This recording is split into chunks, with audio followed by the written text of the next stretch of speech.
Hello all. I'm back in Tennessee, exhausted because I just got off the plane yesterday. Common sense told me I probably should have stayed in and gone back to bed, which is where I'm heading as soon as I get home, but kind of wanted to see this one while I had time off before work started up again. So I realize that most people who have wanted to see this movie have already seen it, and kind of like with my other summer reviews, I'm kind of coming in late. But it's going to take me a little while to get caught up. Anyway, so Dunkirk. This one's interesting. Good movie. I think I'll start out by saying that. Good film. And very interesting in the way it's done. For those who haven't seen it, so first of all, it's kind of funny. Up until this year, I've never heard of Dunkirk or the battles of Dunkirk there in World War II, and I've now seen 2 movies on the subject, so within 1 calendar year. So that's kind of interesting. So anyway, it's this major military retreat out of France of the British soldiers. They're kind of towards the beginning of World War II, wherein civilian ships, small fisher ships, had to basically sail across the channel and help rescue the soldiers. That's the long and short of it.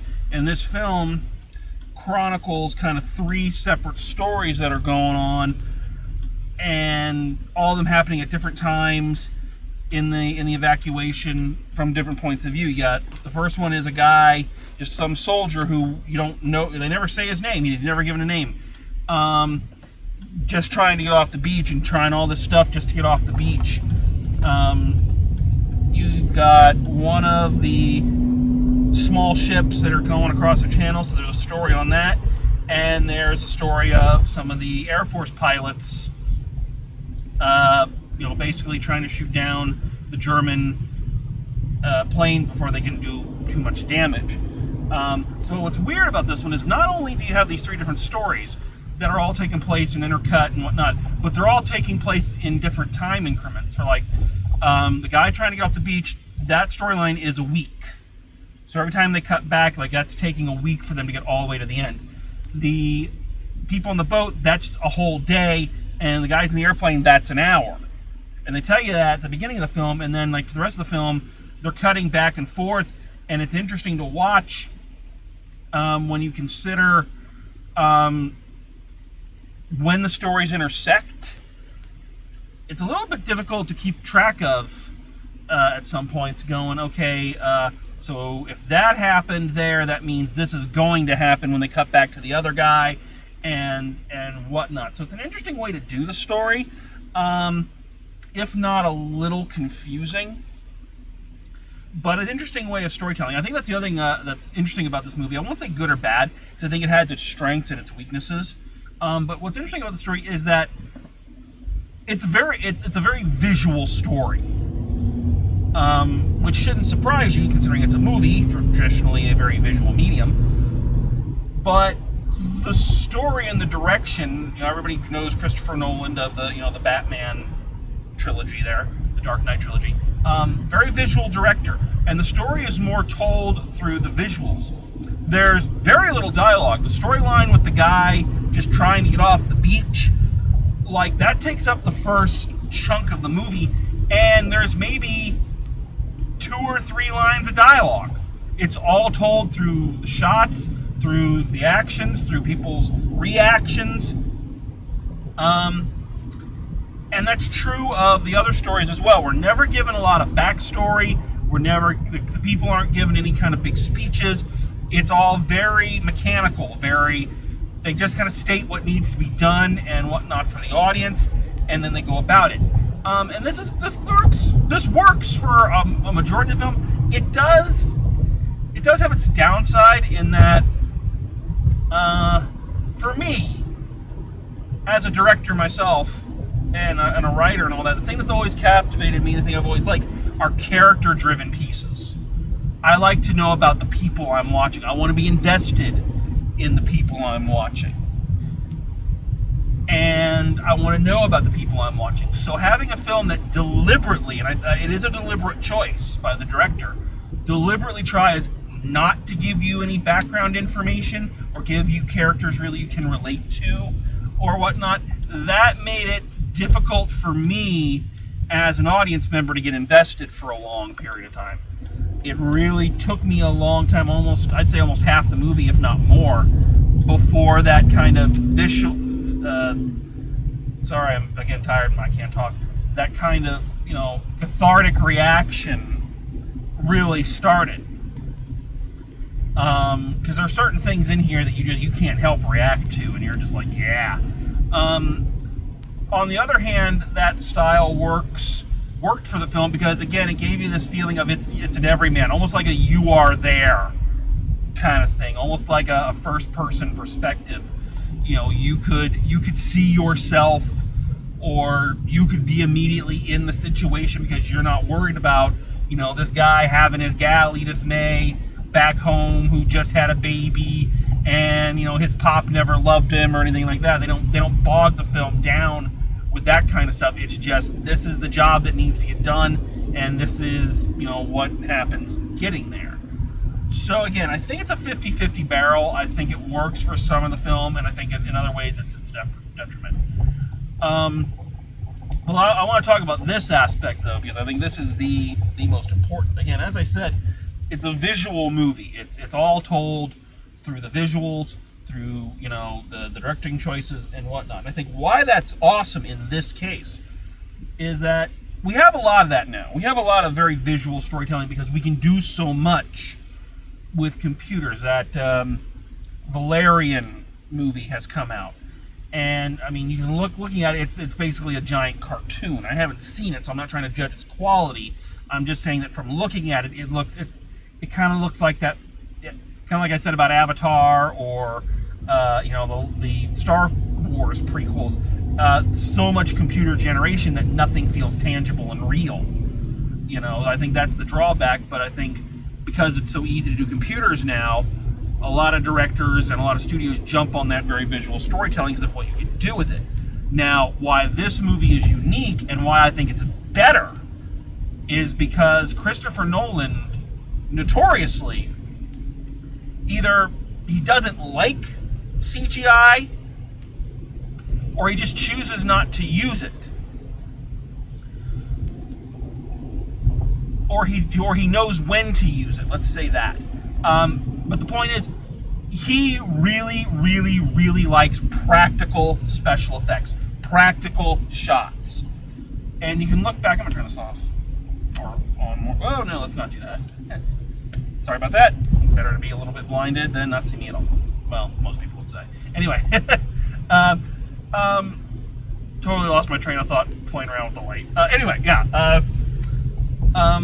Christopher Nolan likes practical effects. That scene in The Dark Knight where the van, the truck flips over, he really did that. That really awesome fight scene in Inception where Joseph Gordon-Levitt is fighting that guy in like the rotating room, all that was done practically. And you can tell watching this movie that a lot of it is done practically. And I'm not so much a fool to believe they did everything and didn't do any CGI at all. You had to do CGI to get some of these shots. But others, it is very clear that this was done practically. They had these people on set. They were actually in water. They sunk boats. They got some really great shots. And that made the visual style, for me, all the more awesome. Because I'm watching something that they actually did. Or if they did CGI with it, it was such good CGI and used so wisely in that I couldn't tell. There's not a shot in this that I can think of where I'm like, that's CGI. And if in fact they did use CGI, that means they used the good kind and they really had people put in a lot of time and effort as opposed to let's make everything look like a cartoon. And you can tell, and that's one of my just running into a rant about CGI, but it's true. Like, one of the things I have a problem with with CGI in a lot of movies is nothing has weight. You can just blow shit up, and trains and everything go flying through the air like they're Tinker Toys. Here, you felt the weight of everything. You felt how heavy the ship is, and how bulky and how hard it is to move in those old World War II soldiers' uniforms, especially when they're soaking wet. You felt exhausted for the people, for what they went through, and it's true. I'm already exhausted from everything's going on, but I felt even more exhausted after seeing it because you felt like you've been through it, and I think a lot of that has to do with the choice to use practical effects, extras. Like, there's tons of shots in here where there are hundreds of thousands of people, and you can tell, or at least I believe you can tell. I don't want to jinx myself and have somebody come back and say, "Oh, that was CGI," and then I look like a dumbass. But you can tell they got extras to do it, and it looks magnificent. So on the whole, this is a movie. I will say this: I usually judge my movies, good or bad, by the criteria. Would I buy them on DVD? And yes, I say it all the time. Yes, I still buy DVDs. I don't like streaming. I like owning it. Anyway, so would I buy this on DVD? I don't know. For the simple fact that I don't know how much rewatch value it has. Unless you're a real World War II junkie. I have a feeling my dad would really like this movie. But I don't know. Unless you're a World War II junkie, or unless you have to see it. I saw it with my friend Elizabeth, and she'd already seen it, and she said that she was able to kind of get more out of it because she wasn't so confused by the time skipping aspect of it. So things like that, yeah, I can see rewatching it. I don't know if I personally would, but here's the thing. In a way, I would love to get this on DVD, because at least on the DVD it would most likely come with some special features, some making of, and maybe a director's commentary. And this is one of those films I would really love to know how they did everything they did. What shots were CGI, what shots weren't, how did they do this, how did they do that. I think that would be a really fascinating thing to watch. So yeah, I like this movie. I think it's a good movie. Again, the only thing I think is missing, and the thing I think would have made it better, is I wish it had a little bit more in the way of human connection and catharsis. I think it has its moments, the moments where all the boats show up. You feel it. The moments where a lot of them in there where things are saved just in the nick of time. You breathe that sigh of relief. But I would have liked it if maybe there were some sturdier characters that I could have hung my hat on a little bit more. Characters that I wanted to see survive, or that I didn't want to see survive, or whatever. It would have been nice to have that. Again, that doesn't sink the ship here, and that's just kind of my personal preference, because I understand why the director went that route. He's also the writer, so I understand why they made that choice, because I think they didn't want you to get invested in that. They wanted you to be invested in the event. The film this reminds me the most of, if you ever need a point of comparison, there's a really wonderful movie called Tora Tora Tora, which, if you haven't seen it, it's a movie from 1970 detailing the Japanese attack on Pearl Harbor, and it tells the story from both the American perspective and the Japanese perspective. And what's really interesting about that movie is that the American stuff was directed by an American filmmaker, the Japanese stuff was directed by a Japanese filmmaker. And that movie, again, is very procedural. It doesn't really have characters in it. It doesn't have like a fictional German officer or a fictional American officer who you're following through the whole thing. It has people playing the actual people who were involved, but they're not in the whole movie. They're there for when they need to tell their part of the story, how this happened, and then they cut away and you may never see them again. And this movie kind of reminds me of that. the concept of we don't want you to necessarily get involved in the character story. We want you to be inspired by the story of the event.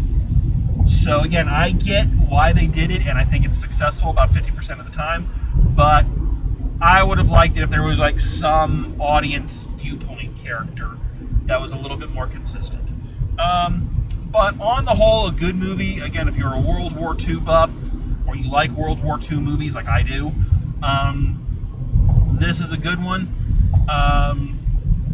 And I really enjoy Christopher Nolan as a director. I like his stuff. Stuff's a little long sometimes, but I think on the whole, very good. So, good to be back. Start back to my second year of teaching next, in 2 weeks basically, but I got to report in next week for preschool stuff. So, new year, new adventures, and new adventures at the movies.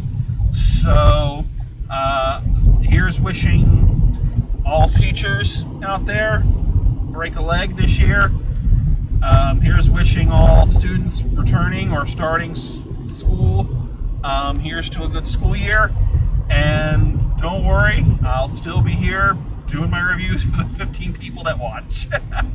So, anyway, thanks for joining me. And until next time, drive safe, and I'll see you at the movie.